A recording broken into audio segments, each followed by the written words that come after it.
আমি কি একটা বিপদে পড়ছি। আমি অনেক দিন ধরে তো ফাস্টিং করছি, ইন্টারমিডিয়েট ফাস্টিং। সো আমি এখন দুপুরে ভাবছি কয়টা কয়টা ভাত খাবো।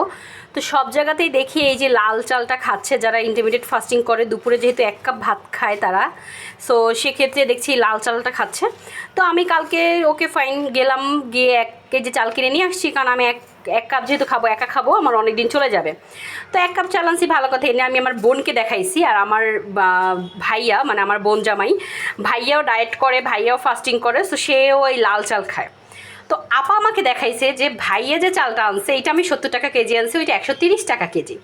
ওই চালটা মানে এতটুকু লম্বা লম্বা এবং মানে একদম লাল, মানে ব্ল্যাক রেড যেটা আছে, একদম কালো কালচে লাল যেটা, ওই রকম। আর চালটা একটা পিছলা পিছলা ভাব, মানে দেখে মানে অন্যরকম মনে হয়।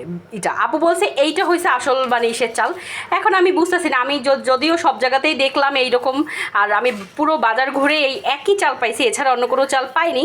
সো আমি এইটাই নিয়ে আসছি। এখন যে আমার কী হবে, মানে এটা খেয়ে কোনো লাভ হবে কি হবে না, আমি সেইটাই বুঝতে পারতেছি না।